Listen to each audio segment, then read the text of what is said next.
Il faut évidemment revenir sur les annonces du Premier ministre d'hier sur la réforme des retraites. Tout le monde sera gagnant, nous a dit le Premier ministre. Bonjour Xavier. Bonjour David. Vous êtes un beau directeur principal de la FCE et économiste. Oh, juste, tout le monde sera gagnant. C'est quoi cette formule-là? Il faut faire passer la pilule. Ouais, mais quand même, c'est fort de café. Hein. C'est un petit peu gros comme ficelle. Ouais. On va revenir sur les points clés, mais juste ça. En même temps, tout le monde sera gagnant. C'est possible de comprendre tout le monde sera gagnant en disant pas trop par rapport à quoi. Ouais. Je pense que ce que le Premier ministre a en tête, c'est de dire tout le monde sera gagnant dans le nouveau système, avec le système universel à points, avec un certain nombre de compensations qui vont être négociées, avec les enseignants qui vont voir leur salaire revalorisé, mais aussi l'équilibre financier des retraites qui sera atteint et donc le système des retraites qui ne va pas s'effondrer par rapport à ce qu'on aurait dû faire de toute façon pour équilibrer ce système des retraites. Et donc voilà. Alors il y a aussi, je pense, dans ce tout le monde est gagnant, une façon, sans le dire, qui est de dire que quand on recule l'âge de départ à la retraite, en fait, on ne diminue pas les pensions, on n'augmente pas les cotisations, et donc ça c'est une solution qui convient à tout le monde. Alors c'est pas tout à fait exact. C'est pas tout à fait exact. On revient juste rapidement, c'est important, les points clés, encore une fois. Donc maintenant c'est une certitude, les Français qui sont nés avant 1975 ne sont pas concernés par ce nouveau système à points. On rappelle que chaque heure travaillée, la nouveauté c'est ça, chaque heure travaillée permet d'acquérir des points. Pardon, on va reprendre depuis le début. Hein. Donc, quand on vous avez l'air content, David, mais vous êtes sûr que vous auriez été moins bien traité si ça avait été les Français nés avant 1960 ? C'est pas le sujet, il m'emmène dans autre chose. Non, mais voilà. Non, mais je veux dire, comment savoir, au fond, dans quel système on se retrouverait être le mieux ? Moi, la valeur du point, etc., pareil, hein, même si on va en parler, la valeur du point qui ne pourra pas baisser, qui sera... C'est aussi un saut dans l'inconnu. Oui, mais la valeur du point qui sera indexée sur les salaires au lieu d'être indexée sur l'inflation. Justement, mais on va parler de tout ça, c'est hyper intéressant. Donc 75, avant 75, pour le coup, on n'est pas concerné. Ça, c'est clair. Pour les cheminots, petit bonus. Enfin pas concerné. Il y a quand même un petit point qui va vous concerner, qui est qu'en 2027, vous avez raison. L'âge pivot s'applique à tout le monde, que vous soyez dans l'ancien système, le vieux monde, celui d'avant 75, ou dans le nouveau, celui d'après 75. Et ceux qui sont nés avant 75, qui ont pour partie de la moitié de leur carrière dans l'ancien système, comment ça va se passer, la coexistence entre l'ancien système et le nouveau système? Comment tout ça va fusionner? Il y aura un calcul théorique de points correspondant... Oui, normalement, c'est ce qui doit être fait donc pour ceux qui sont nés à partir de 75, et donc qui, évidemment, sont sur le marché du travail aujourd'hui, et avec une durée d'activité qui n'est pas négligeable, qui peut être de plusieurs dizaines d'années, de 20 ans. Pour cela, oui, ils seront réintégrés dans le nouveau système avec un calcul qui sera fait sur les cotisations qu'ils ont accumulées durant leur carrière et qui sera versé au système à points. Voilà.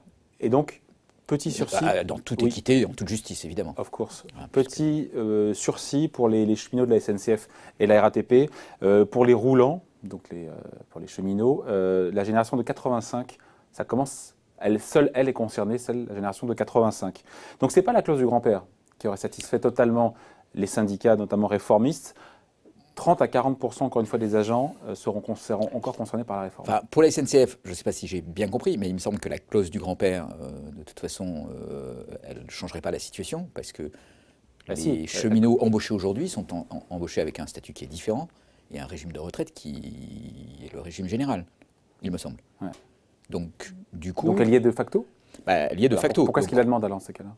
Il ne la demande pas pour la SNCF, il la demande pour les autres services publics dans lesquels cette clause du grand-père ne s'applique pas, l'éducation ou la RATP par exemple. Et puis elle s'applique sur le statut, après est-ce qu'elle s'applique? Je pose la question là pour Il la demande éventuellement pour les salariés du privé. Mais il me semble que dans le cas spécifique de la SNCF, là ce qui est fait c'est qu'en fait, vous êtes né en 1985, vous avez commencé à travailler disons en 2005 à la SNCF, c'est-à-dire il y a 14 années, donc là vous êtes dans l'ancien système, mais si vous êtes né en 2000, on va dire en 2001, ou non pardon, vous êtes né, excusez-moi, en 1999, donc vous êtes embauché à la SNCF cette année, en 2019, à 20 ans, il me semble que vous êtes dans un système régime général, donc pour vous ça ne change rien. Donc en fait ça ne concerne que ceux qui sont nés entre 1985 et Il y a un effort qui a été fait, 1999. encore une fois. On s'attendait à cette concession de la part du gouvernement. Elle est là, en tout cas. Elle est là, c'est un message très clair envoyé à la SNCF. Ouais. Bon, même si l'ensemble des propositions n'a pas convaincu Laurent Oui. Berger en particulier. On va en parler. Et sur la valeur du point, maintenant, on passe un peu en revue chaque chose. Qui fixera la valeur du point? On va cotiser, en fait, chaque euro de salaire donnera droit à des points, et puis qui seront cumulés en fin de carrière. Les points seront retransformés en euros, qui feront des pensions. Ouais. Qui va fixer la valeur du point? Elle ne baissera pas, nous dit le Premier ministre, dans le cas des retraites complémentaires. Elle a baissé. Alors, c'est effectivement pas complètement clair. Alors, elle baissera pas en valeur nominale. On pourrait s'interroger de savoir est-ce qu'elle peut baisser en valeur relative Oh là là, c'est compliqué là. par rapport à l'inflation. Non, mais parce qu'on pourrait indexer cette valeur du point sur l'inflation. Ouais. Et alors? Bah, on ne sait pas trop, parce que voilà, on nous dit d'un côté les retraites seront indexées sur. Et oui, sur les salaires Sur et les non plus salaires, sur l'inflation, en disant plus sur finalement c'est l'inflation. une bonne nouvelle. Et puis alors, Oui ou surtout, ça c'est plutôt une bonne nouvelle pour les salariés, mais encore faut-il que ça soit vrai. Mais surtout, ce qui va être très compliqué, c'est qu'est-ce qui va déterminer la valeur du point? Normalement, c'est l'équilibre du système. Ouais. Alors, on peut dire que c'est les partenaires sociaux qui décident, mais si les partenaires sociaux sont confrontés à la question de l'équilibre du système et non pas d'alternative pour modifier l'équilibre du système. En fait, la seule alternative qu'ils auraient, c'est de reculer l'âge de départ à la retraite, puisqu'ils ne peuvent pas jouer sur les cotisations. Ouais. Donc, les Pourquoi partenaires. Pourquoi ils peuvent pas? Parce que les cotisations sociales ça doit être voté par l'Assemblée, donc c'est pas les Donc partenaires le seul levier sociaux. qui resterait? Donc c'est le seul levier qui resterait, c'est les éléments paramétriques de départ de l'âge de la retraite. Et encore pas tous. Donc les partenaires sociaux sont confrontés à cette question d'équilibre, ils décident la valeur du point pour équilibrer le système. Équilibre pas chaque année, nous dit le Premier ministre, équilibre sur 5 ans. C'est intéressant ça. Ok, Là, équilibre en sur Suède, 5 c'était ans. l'équilibre chaque année qui t'a effectivement baissé la valeur du point. Là, on lissera sur 5 ans. Voilà, sauf que C'est une avancée ça aussi. si jamais on prend un scénario comme la crise de 2008, où il y a des baisses de cotisations sociales qui sont encore sensibles aujourd'hui par rapport à 2008, c'est-à-dire 11 années après, On enjambe le cycle. on est très au-delà des 5 ans, et ça voudrait dire, dans un scénario comme la crise de 2008, que en 2013 ou en 2014, les partenaires sociaux auraient été contraints de modifier la valeur du point, de ne plus l'indexer sur les salaires, de ne plus l'indexer sur l'inflation, voire Donc même en de cherchant l'abaisser. l'équilibre financier sur 5 ans, ce qui est présenté comme une avancée par le Premier ministre, on pourra parfaitement avoir des pensions qui peuvent baisser, même si elles sont indexées sur les salaires, ce qui est mieux que l'inflation, qui en général augmente plus vite que l'inflation, encore que pas toujours. Mais en même temps, s'il faut revenir à une espèce d'équilibre... Donc voilà, donc les pensions ne vont pas baisser. Sauf s'il y a une barrière absolue à la baisse du Demandez point. pourquoi je n'étais pas convaincu. Voilà un point qui me pose problème. Voilà, c'est-à-dire que le point éventuellement Vous avez pourra tort ne pas baisser. Non, vous n'avez pas tort. Donc le point ne pourra pas baisser, mais à ce moment-là, pour rétablir l'équilibre, ça veut dire que pendant plusieurs années, il faudra geler le point à sa valeur nominale et attendre que... Donc les pensions ne baisseront pas, mais elles baisseront par rapport à... Elles augmenteront moins vite que l'inflation ou elles baisseront en valeur absolue? Pardon, je pose la question, on ne sait pas trop. S'il y a une règle qui est le point ne peut pas baisser, elles ne peuvent pas baisser en valeur Il absolue. faut le financer ce truc-là. Ça sera financé par du déficit et ça sera récupéré par plusieurs années ensuite de Tout ça gel pour ça du point. Mais tout ça, c'est comme le système aujourd'hui, dans ces cas-là. Ça ressemble un peu au système aujourd'hui. Ouais, super. Super. À un Applaudissements, roulement de tambour. À un détail près, c'est que le système aujourd'hui, il a un paramètre, un degré de liberté supplémentaire, qui est la possibilité, puisqu'il n'est pas entre les mains des partenaires sociaux, donc il a un degré de liberté supplémentaire, qui est la question du taux de cotisation. Bon.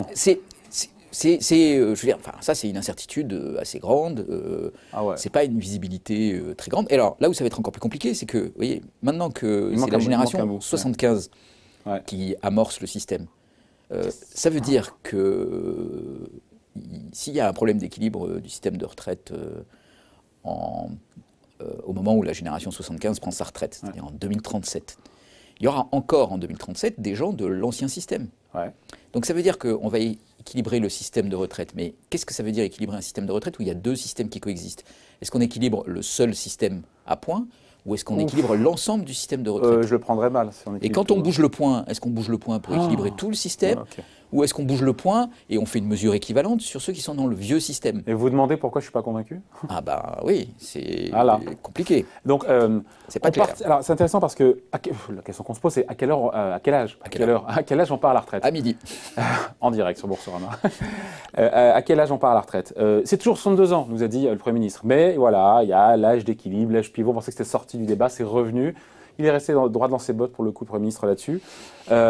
Si on part avant 64 ans, il y a un malus. Si on part après, il y a un bonus. Donc, on s'y attendait. C'est pas une surprise non plus. parce que le Premier ministre a toujours dit qu'il fallait travailler plus longtemps, comme le Président d'ailleurs, c'est une façon d'inciter les Français à travailler plus longtemps. Même si Jean-Luc Mélenchon dit le Président est en train d'instaurer finalement une retraite à 64 ans, ce n'est pas totalement la réalité. Il n'instaure pas, mais il pousse quand même, sauf à partir plus tôt, enfin avant 64 ans, avec moins que prévu. Alors, c'est assez intéressant parce que c'est en train de devenir le cœur, en fait, de l'achoppement. C'est plus sur la question du système universel, à point ou pas. Il a fait exprès Alors, est-ce qu'il a fait exprès C'est le Premier ministre. un marqueur important qui dissocie aujourd'hui beaucoup la gauche de la droite. Cette question de l'âge de départ à la retraite. Alors, il faut remettre un peu de contexte. D'abord, l'âge de départ à la retraite, il a augmenté. Il a augmenté assez simplement parce qu'on a augmenté le nombre d'annuités nécessaires pour pouvoir prendre sa retraite. Donc l'âge de départ légal, il a été augmenté, mais il est de 62 ans. Oui, mais dans les faits, en pratique, à 63 ans et demi dans voilà, le privé. les gens qui ont commencé à 20 ans et à qui on demande 42 années de cotisation, ce qui va être le cas dans quelques années, eux, ils peuvent partir au plus tôt à 62 ans, et s'ils ont commencé à travailler à 23 ans, et donc pour eux, c'est terrible. Ils partent à 65 ans. Pour eux, c'est terrible. Alors, pour eux, c'est terrible. Pour ceux qui ont commencé très jeunes, et là, on peut le comprendre. Voilà, et c'est là, Ils se retrouvent à devoir travailler plus longtemps, sinon ils touchent moins, alors que dans l'ancien système, ils auraient pu partir à 62 ans. Voilà, et c'est là où je trouve tout le débat, en fait, c'est sur l'inégalité de fait que ça crée. C'est-à-dire, vous avez fait des études. Et oui, ça marche dans l'autre sens aussi. Eh oui. Ceux qui ont fait des longues études, comme vous, brillantissimes, bac plus 15. Oui, alors ceux-là, ok. Ils commencent tard sur le marché du travail. Ils commencent tard, mais ils ont des salaires qui sont plus élevés quand même. Ils devraient travailler jusqu'à 67 ans, logiquement, oui, pour avoir soit tout leur trimestre, soit l'âge maximum pour avoir droit à toute sa pension. Oui. Eux, ils pourraient partir à 64 ans. Ils pourraient partir à 64 ans, et comme ils ont eu plutôt une rémunération plus élevée que ceux qui n'ont pas fait d'études, a priori c'est pour ça qu'ils ont fait des études, ben, ils ne sont pas vraiment perdants dans l'histoire. Et si par hasard, parce qu'on sait aussi que ceux-là, généralement, sont ceux qui ont le plus de facilité à pouvoir prolonger leur carrière. C'est-à-dire, pour eux, l'âge de départ à la retraite est vraiment une variable de choix. Alors, quand vous êtes ouvrier dans une industrie qui périclite et qui fait un plan social... On est moins maître de son destin. Ah bah oui, parce que dans le plan social, justement, le fait que vous soyez proche de la retraite est un des éléments qui va permettre de vous mettre prioritaire dans le licenciement par rapport à ceux qui sont plus jeunes. Donc, vous risquez de vous retrouver sur le marché du travail au chômage, à 64 ans, et à ce moment-là, ou à 63 ans, il est très incité à prendre votre retraite. Donc, et à ne pas pouvoir bénéficier du bonus, ou même à devoir subir un malus, bonus-malus qui est assez important, puisque c'est de l'ordre de 5% par an. Ce seront aux partenaires sociaux de négocier. Ok, mais c'est quand même parti pour être un bonus-malus assez important. Donc ça rentre en collision avec les mesures qui ont déjà été prises, qui reculent l'âge de départ à la retraite, sans répondre à cette question, qui est une question qui est devenue très importante à gauche, qui est de dire, mais alors comment on gère les inégalités de début de carrière avec des trous dedans qui ne permettent pas d'avoir toutes les annuités, qui font que les femmes, par exemple, se retrouvent à devoir cotiser plus longtemps. Le fait que si vous avez eu plus de périodes de chômage, vous aurez quand même nécessairement moins cotisé. Et donc cette différence que ça crée entre, disons, qui a plutôt tendance à amplifier les inégalités de revenus, globalement, au moment de la retraite, plutôt que de soit les maintenir, soit éventuellement de les compenser. Et donc, ça renvoie au débat sur les inégalités de revenus. Alors, la position de la droite est de dire « Ah, on vit plus longtemps, on est en meilleure santé plus longtemps, et donc, obligatoirement, il faut pouvoir décaler son... » C'est du bon sens. Voilà, c'est du bon sens. Je pense que ce bon sens, il est partagé à gauche, d'une certaine façon, mais à gauche, on dit oui, mais il y a des inégalités de revenus, il y a des inégalités face à l'espérance de vie. Et quand on est cadre, quand on est ouvrier... Et donc, c'est précisément quand on recule l'âge de départ à la retraite qu'il faut être extrêmement attentif à ces inégalités.